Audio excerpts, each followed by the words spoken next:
okay, are you married? I said, no, I'm not married. Do you have a child? I said, no, I don't have a child. I said, okay. He just type, and brought out the blue slip and gave it to me. I was still bold enough to ask him, sir, please, what would I change next time? Oh my god. I don't want people to see that blue slip. That's on that. I just put the blue slip. I put the blue slip into my file immediately. We moved. We moved I'm, with confidence. I was so smiling. So people would think that they gave me the visa.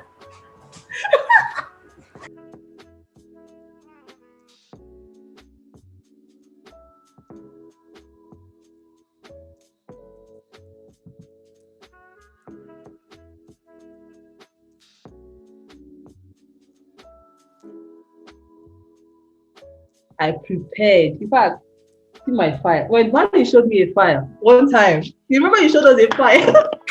I went to buy my own file. I said today, that is what you did, I will do it. See my file.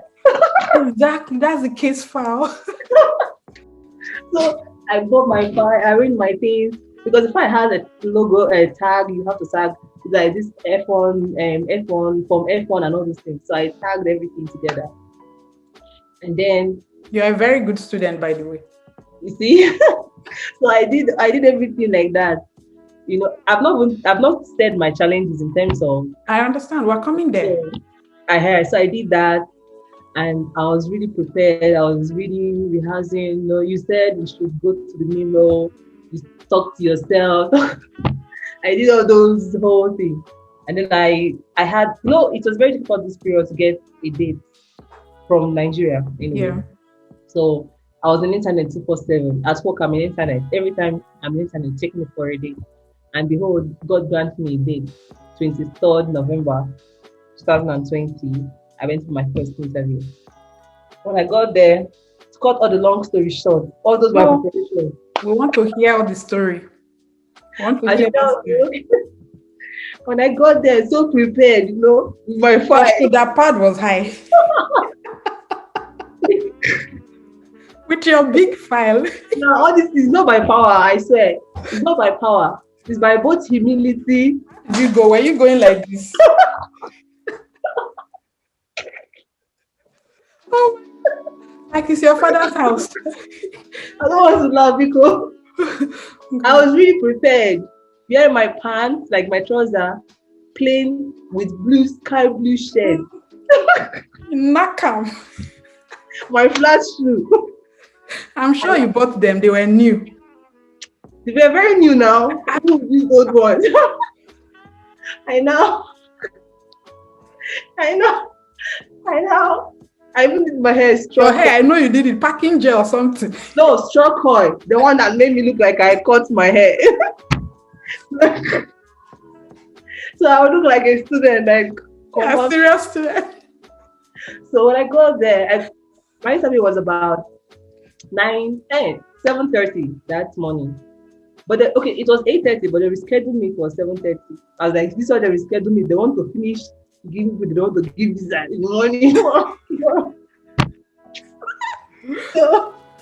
So then I now went to that Lagos embassy and I got in so confident. I was looking around like all these people that are here, you see that I'll go with this. When I got in there, the line was like, okay, you can go. And then I got to my time, and then behold, they directed me. I am very, very observative. I try to listen and look at people around me most of the time. So when I went to the embassy at the counter that day, they were like 4 visa officer. They were interviewing in front of me, and I was just paying attention to their question and the people they rejected and people they denied, that they approved, and the kind of thing they like. But behold, I did not know that the person that was interviewing me was in my back. The guy was just right there in my back in one room, exceptional room, sitting down like the other room. Yeah, sitting down like he's the Oga with his short bob kind of hair. Oh, wow. And then I came in and he was sitting down, so it's difficult for me to really relate, kind of. But I was very confident. I did not fumble. I didn't do anything. I don't know. I don't know what happened. Honestly, I wouldn't say what happened, but I did everything that I could do. And then he What were asked the me a couple of questions? Okay. okay, the first question he asked me is, okay, he said bring your what is it called? Your passport and your form. I did, I scanned my fingers. I said, okay, so where are you going to? I said I'm going to Northern Arizona University in Flagstaff, Arizona. He said, okay, very good, very good, very good. He typed and he said, who is sponsoring you?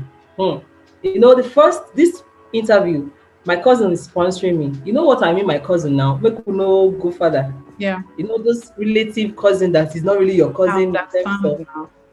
so no name related, no No, name. nothing related. No So relationship. he was sponsoring me. So I said my cousin is sponsoring me, and he didn't. With all the interviews, all the rehearsing, I didn't even let him to finish. I started. My cousin is sponsoring me. He's a successful businessman in Lagos. He deals in the possession of machine parts. He sells in wholesale and retails in Oladepo market and Onyeze. in Oladepo market. And sometimes he retails. He's very, very successful here in Lagos, and he's sponsoring because he likes my passion in education. He loves that he appreciates the fact that I will study education and come to take over my mother's school, which is an added advantage for the family business. He said, okay, your cousin is sponsoring. I said, yes, sir. He said, fine. What are you doing presently? I said, I'm working with Maxtel Limited. He said, Maxtel Limited, okay. So I said, it's a construction company. I'm education, right? And now In I'm working in construction. construction company. Yeah. So I said, it's a construction company. He said, construction company. I said, yes, sir. And again, you now want to come back to your mother's business. To Yes. And then thank you. I want to come down to my mother's business. No relationship. There was no Just the same relationship. way you don't have a relationship with your guardian. Absolutely. There was no relationship at all. I know, and I thought I'm prepared. I know the way your shoulder pad was. Like Oh my God. Valin said, if you go with your bag, you will get. Oh my goodness, so funny. But that confidence I had, like I prepared all those things.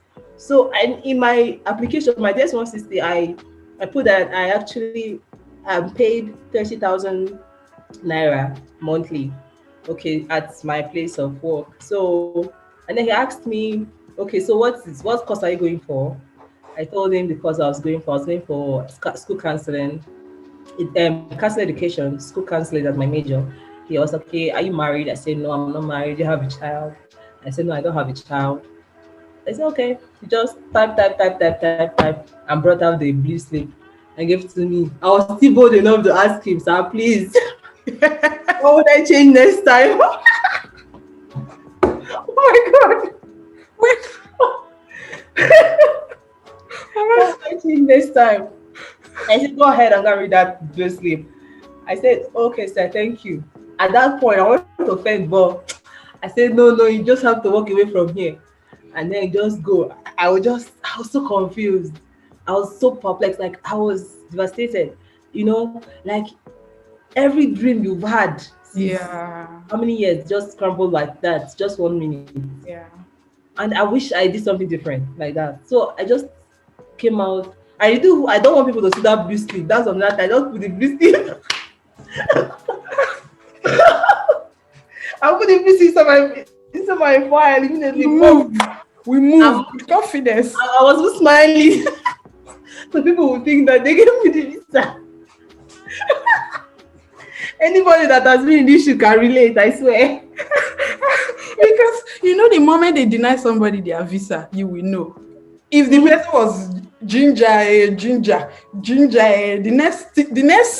next song that will play after that DJ song is Just As I Am with.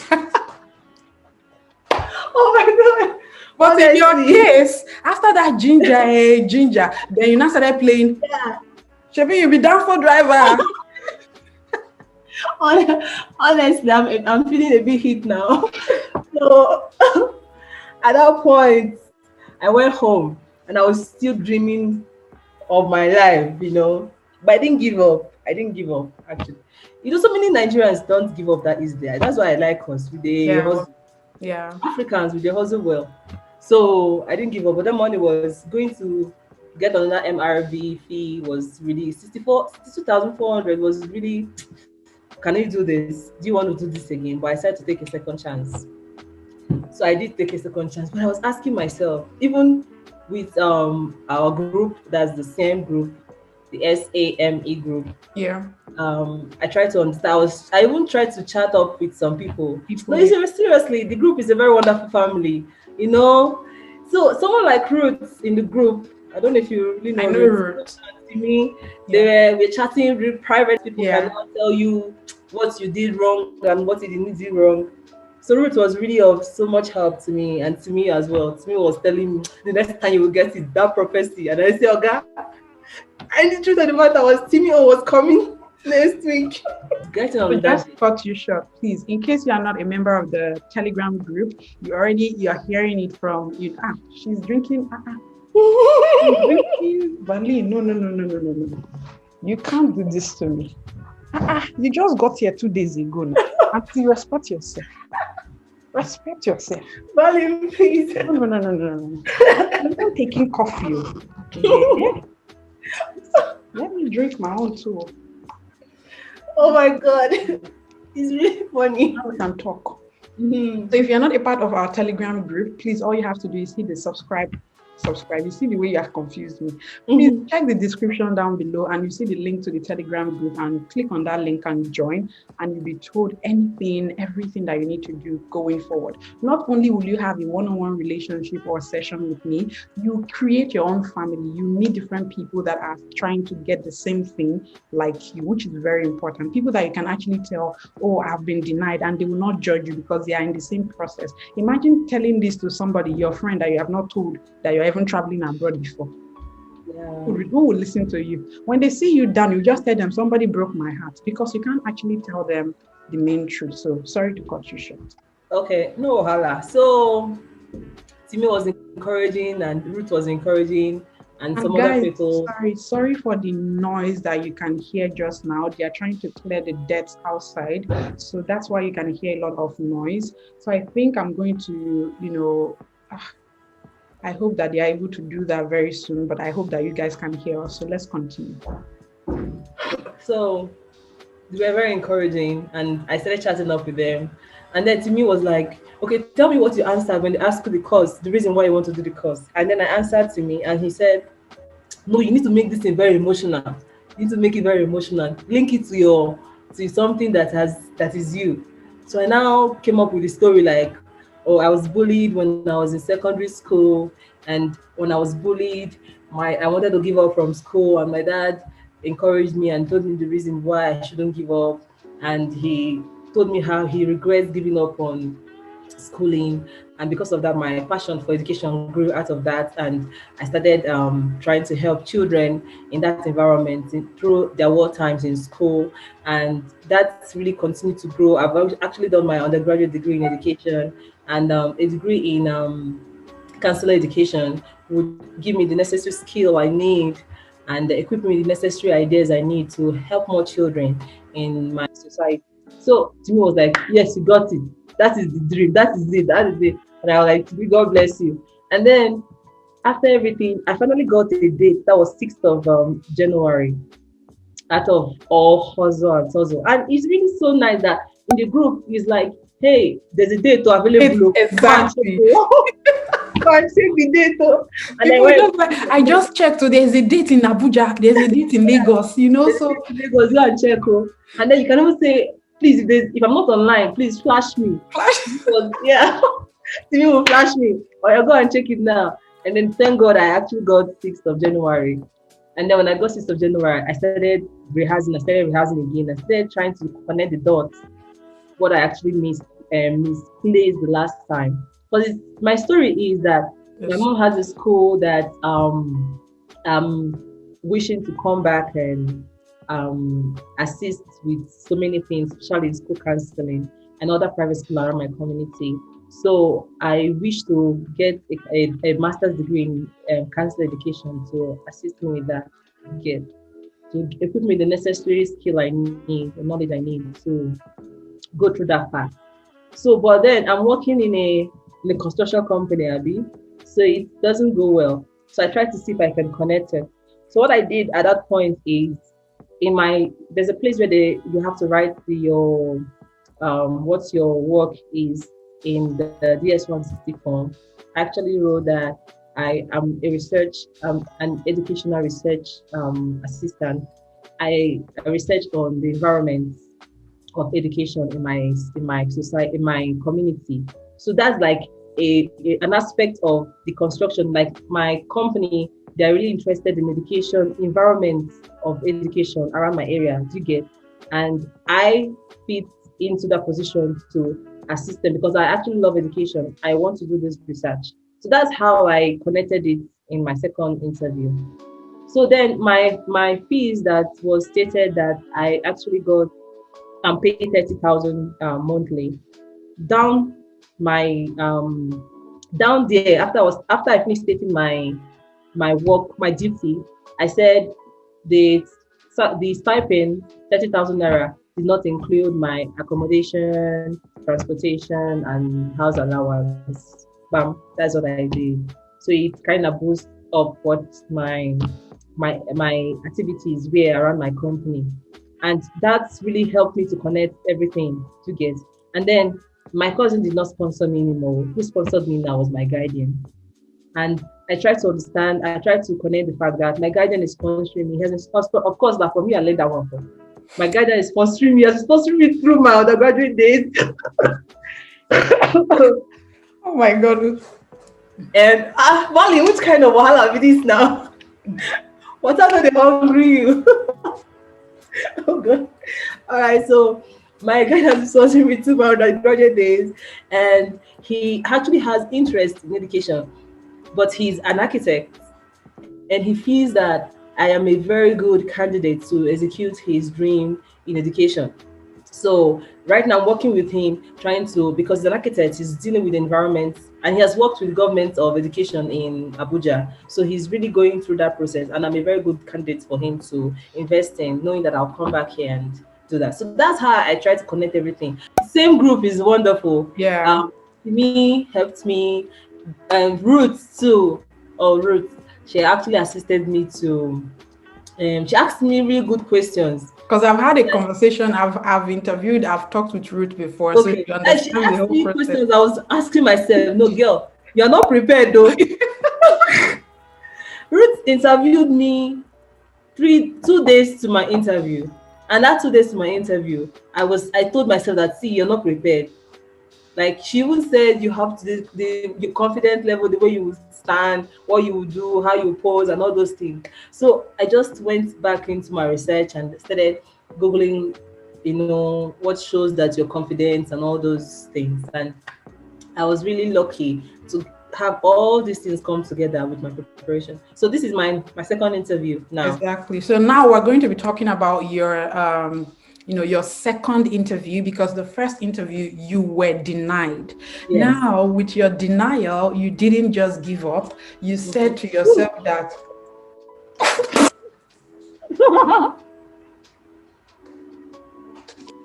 Oh my god. Marlene, please. Sorry. oh, my book is wet, to be honest. Yeah, sorry.